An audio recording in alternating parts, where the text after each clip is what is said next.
Hi, you are watching. This story follows a man who gets transported into a game he was playing and reincarnated into a god named Nebula, and he has to battle 27 other gods to become the sole ruler of the planet and reshape it according to their vision. In the previous chapter, the succession battle for control over automation was imminent, prompting the two gods to utilize their unique method of determining the future leader by employing the contradicting prophecy. Hegemonia placed his bet on Jun, while Nebula cast his vote for Young. Once their choices were made, rumors of the two prophecies quickly spread throughout automation, stirring intrigue and speculation among its inhabitants. But it seems like Nebula's chosen candidate wouldn't even live that long to be at the coronation day, as Young is barely hanging for her life on a cliff. Now on to the next part. Young thought everything was going well at first. She was used to being alienated by everyone else, as she grew up hearing things like cursed child and she ate her own mother. Young grew up without the support of the four families nor her own father, and she couldn't live proudly as a child of the Lord, but none of that was a big deal to her. She knew that there were far more people who lived in worse conditions. The wilderness was out there, and countless tribes fought for their own interests. On the other hand, there was order within automation. It was an order maintained by the four families.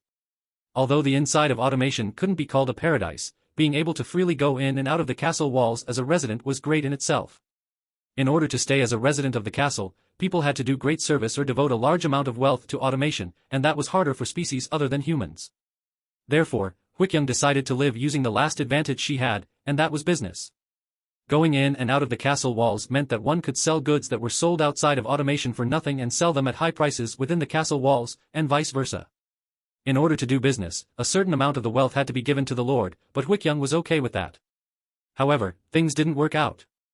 Again, she can't believe the wheelbarrow wheel was broken. It was even a miracle that Young only had a sprained ankle and bruises all over her body after falling down with the wheelbarrow. It wouldn't have been weird for her to lose her life, but Young's thoughts were focused on something else, and that was borrowing a wheelbarrow from a schoolboy was a mistake. But on the brighter side, it was a good choice, selecting silk for business.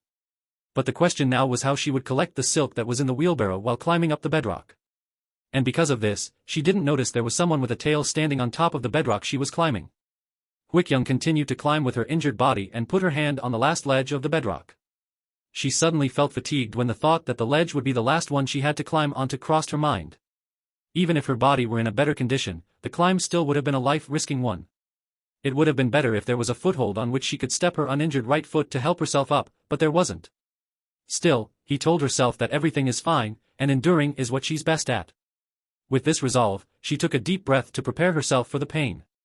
Then as she was about to put her weight onto her swollen left ankle, she heard a voice from above. Young looked up. There was a hand reaching down from the shadow cast by the bedrock. It was a lizard man, and a few layers of silk clothing. Young knew that the layers were used to maintain the lizard man's ideal body temperatures, since lizard men were sensitive to change in temperature. But there's only one tribe wealthy enough to wear layers of clothing made of silk. In fact, Young already knew which tribe the lizard man was from, even if it weren't for the clothes. The lizard man had black scales. Then the lizard man from the black-scaled lizard man tribe waved his hand and jokingly said that his hand is getting lonely. But Young couldn't just simply reach out and grab the hand. She believed that her vigilance was what had kept her alive until now, and so before accepting his offer, she asks who this lizard man was. But the lizard man didn't answer her question, as he thinks it's a better idea for her to come up and have this conversation where he was standing on, rather than talking like this.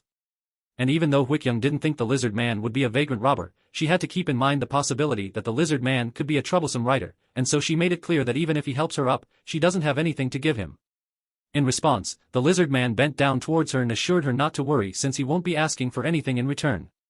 While Young could smell the unique scent of the lizard man's scales, some people thought the lizard man's scales had a fishy odor, so they would cover their noses, but others just thought of water and bushes.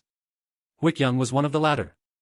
As Young hesitated, the lizard man grabbed Young's wrist and pulled her up, and while she was still reeling from the surprise, she found herself being lowered to the ground.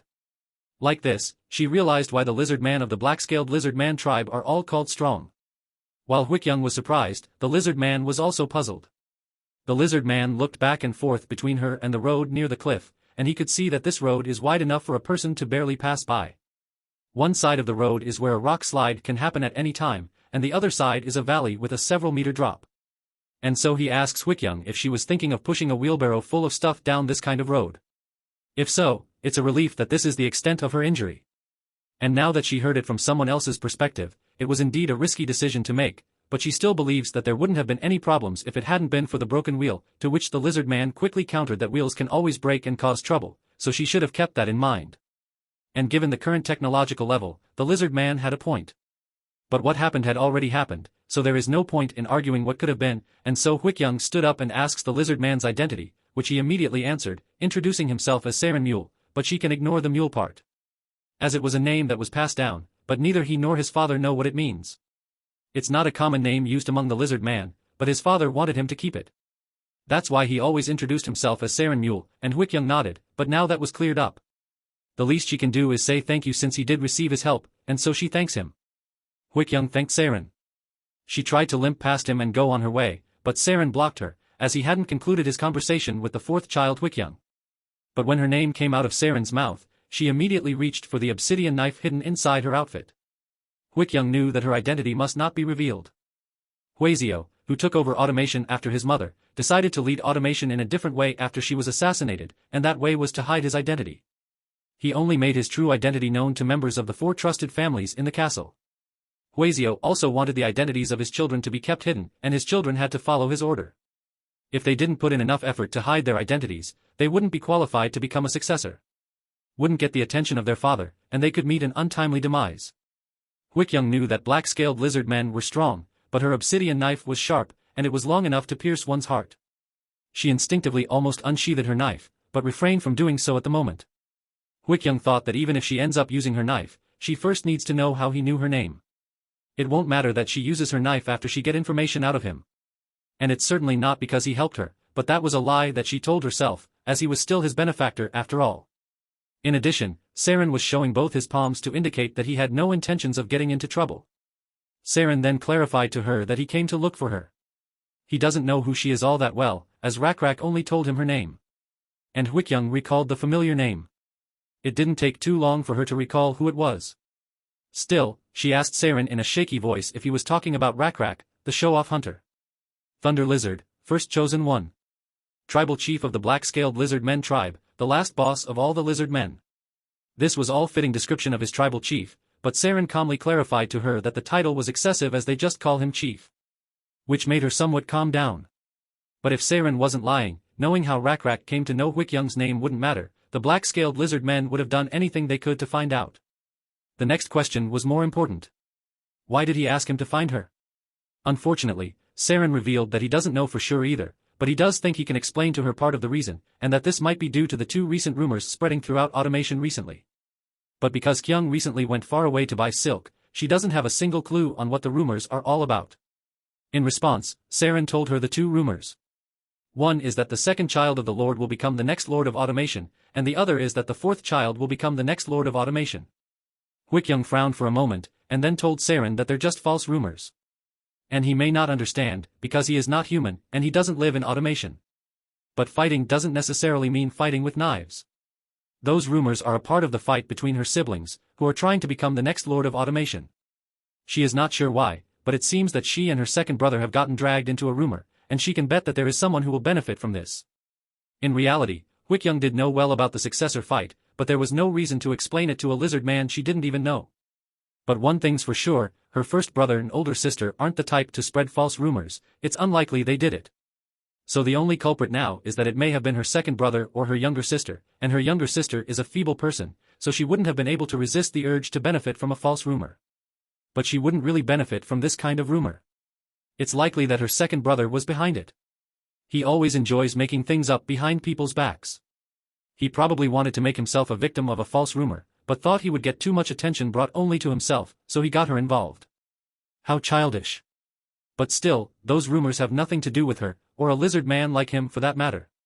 So why don't he just admit it that the black-scaled lizard men tribe sent him to get information about automation, as it seems like they somehow found out she is one of the Lord's children. But it seems like their info is quite lacking, because there's nothing they can get out of her, as she is just an outcast, and it would have been better to look into other siblings instead of her. And as Hwikyung finished her spiel, she examined Saren's attitude. And since she had gotten what she needed to know from the lizard man had to die. Hwikyung tightly grabbed the hilt of the knife. Even though Saren was just standing still, there didn't seem to be a place where Hwikyung could properly stab him. And because of the height difference, Hwikyung thought she wouldn't be able to get him. Being strong also meant being fast.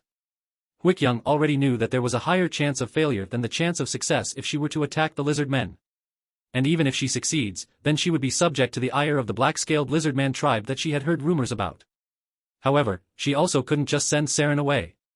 If word spread that she let an outsider go, she would die anyway. She had a sibling who died for that. So rather than living with father's disappointment, it would be better to experience the anger of a lizard man. So it was settled, but even before she could make a move, Saren then told Kyung that she may have misunderstood something. Looking for her was Rock's first command. He needs to carry out the second command as well. And it was to protect her. This immediately surprised Young, as she felt an uncomfortable feeling somewhere in her heart. It was a feeling she had been ignoring for a long time because others had ignored her. It was strange, and because she hadn't felt it in a long time, she couldn't put a name to it. Still, she questioned why her heart became soft for this lizard man she met only a moment ago, just because he said such words. But it was inevitable that she would feel that way. As far as Young could remember, no one had ever offered to protect her. Her tight grasp around the hilt of her knife had already loosened. Young had no intention to stab the one who said he would protect her. She always thought that she was a strict person. But people who remembered her thought of her as a person who became weak when it came to affection. Saren didn't know much about human emotions. Therefore, he calmly told Young the reason he was sent to protect her. And that is all because of the prophecy, and she might think all of it is just a false rumor. But her siblings won't think so. Neither would the other families. The succession ceremony for automation is approaching. Everyone is paying attention to the big change that will happen. Therefore, people will react sensitively to even the smallest rumors, and they will want to reduce unnecessary variables. Given the circumstances, the weakest ones are the ones who are eliminated first. Young collected herself while Saren was talking. Even if she agrees with all that he just said, she can protect herself. So she told him to go back where he came from. And she has no reason to receive help from the black-scaled Lizardmen tribe. And like she mentioned before, she doesn't have anything to offer. But Saren was persistent, and he can't just go back now. He had already received commands from the tribal chief to protect no other sibling. But the fourth child, and just like he had told her, neither he nor his tribal chief want anything from her. Young sighed. She didn't think that using logic would make the lizard man go away. So she would have to use emotions. Young let go of her knife and walked toward Saren, and lift her bangs. There was a pair of cylindrical bumps on her forehead. The cross-section was so rough that anyone with a keen eye could see that they were cut by hands. It's a horn.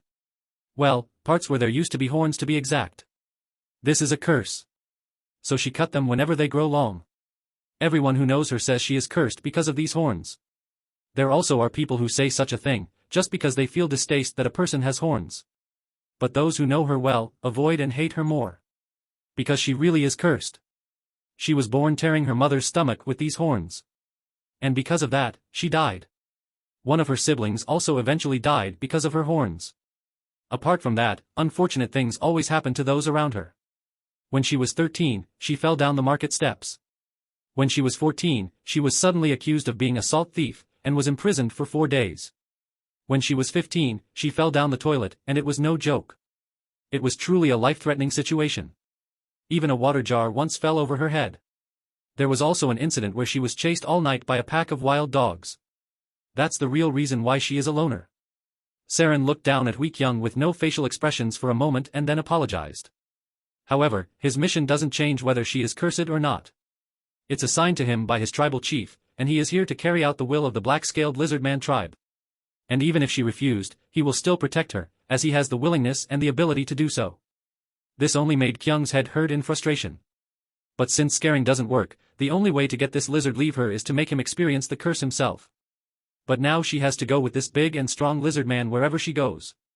But now that she thinks of it, it doesn't seem to be that bad. And he is set to protect her no matter what. So she might as well use this to her advantage. This also meant that he would take action and help her if she gets into a dangerous situation. With this realization, he told Saren that she can't just leave all that silk down there. So she is planning to go back down. But my boy Saren was well adept in mind games like this. He immediately knew what Young was planning. And so he called her out. People would compliment the fact that she was able to climb up a bedrock with that foot. But they would say she is crazy if she goes back down with it. She know it. And he knows it too. She would stop her from going down. And she would argue that she really need that silk. However, there's a better way to get people to do things for her if she really wanted to. There is no need for her to do these petty tricks. She could simply ask for help. Immediately, Hui Kyung's face turned red after Saren essentially read her mind. Hui Kyung lowered her head, slowly walked back to where she was before, and leaned back against the cliff. And asked Saren kindly to help her retrieve the silk. And seeing that they are at the same page, Saren gladly helped Kyung retrieve the silk. A few moments later, Saren was now carrying all the silk that Kyung had purchased. While Kyung can now walk the terrain without much trouble as her injured leg was now patched up. And as they continued their journey towards the automation, there was a question that kept lingering in her mind. And so she asked Saren right away, inquiring how did he know she was here. She questioned how he discovered her location. And he revealed he had inquired about her using the alias Mingji, a name he felt was fitting for her. Which Kyung agreed, but she doubts and information about her would have been so easily given. Her human relations are pretty bad, but she is confident that her business partners wouldn't have sold her that easily. Which made Saren chuckle, because everyone he had asked told him everything once he gave them a pocket of salt. They even told him that she had been planning on doing silk business for some time now, that they didn't know where she would find silk since the rainy season was coming soon, and that they wondered how she would bring enough silk by herself to make profit. They also told him that she borrowed a wheelbarrow from them to start her silk business, but since she hadn't come back, they thought that they were scammed, and she had disappeared through the back gate of the castle, and so on. And based on this, she may have lost too much trust with her business partners aside from her other human relations. Meanwhile, Hui Kyung couldn't raise her head, as her face was red all the way to her ears, but she wouldn't have to hide her face for long, as the automation is already in the horizon. And its rampart had a main gate in the front, where most people would go in and out of, but there was also a smaller gate in the back of the rampart, and the path that Hui Kyung and Saran had been following led to this gate in the back, which only a handful of merchants know about, but she could care less about this, as her mind was preoccupied, thinking about meeting the Geo family member right after she gets back in order to talk about selling these silks. However, as she did this, a sharp sound of wind was closing in, and Hui Kyung, who was tired and exhausted, didn't even notice. Fortunately, Saran was there to block it with his hand. It seems like it was a sharp dagger that was thrown towards Hui Kyung's neck. At first, Kyung thought it was the curse affecting Saran, but he clarified that it wasn't the case, and just as his chief had said, she is being targeted. One of her business partners probably revealed everything about what she was doing. The succession war had truly begun, and they had sent a group of goblins to kill her. Hit that like button and thanks for watching.